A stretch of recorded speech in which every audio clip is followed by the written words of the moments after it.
All right, follow me with this video, guys, because this is very interesting and it's just a deep dive. Hey guys, it's Morag. Hope you guys are all doing well today. Back at again with another video. If you have not subscribed, click that button, guys. It is daily and consistent content. Comment down below, give this video a thumbs up, subscribe, send a super thanks, and subscribe. It's just one click, 24/7 fresh content.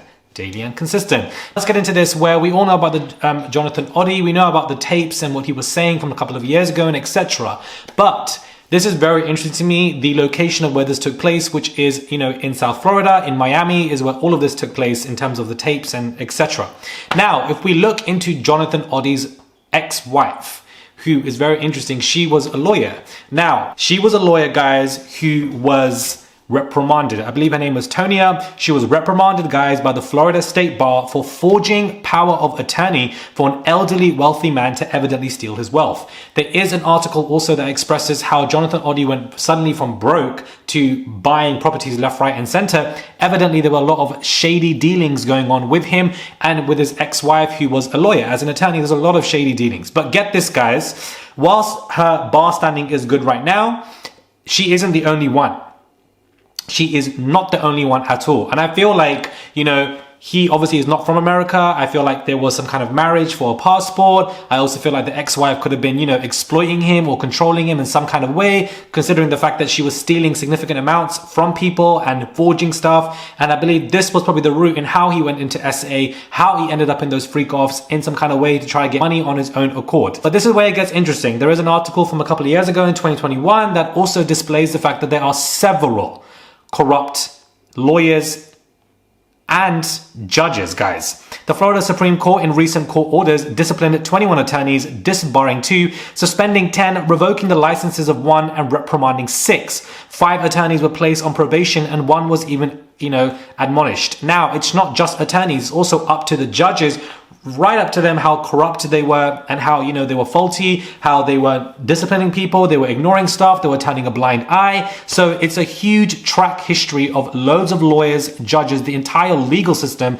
showcasing to be very corrupt, so many being disembarred, all in Miami in South Florida. This is how this connects to P. Diddy. Where does he live and reside now? Doesn't live in Harlem, doesn't live in LA. He suddenly moved to Miami in this big mansion, which we saw pictures of him recently, via TMZ, when he was looking stressed, post everything. Why is P. Diddy in Miami? Why did he move to South Florida? Why did he move to that area? I believe this is how the SA, the trafficking, the freak-offs, all of this stuff, he got away with it for so long, because I feel like law enforcement, the police department, the judges, allegedly, I feel like are all turning a blind eye because they're all corrupt from what we can see. The entire system there is significantly corrupt. This is how I believe P. Diddy was getting away with stuff, and why I feel like people were turning a blind eye, and why he chose to be in that location specifically because of what was going on. So I feel like it all connects in that way. Not only that, but guess who just announced in Florida was going to have significant housing developments? Announced this on the 13th of December. This could all just be a coincidence, but I find it to be interesting.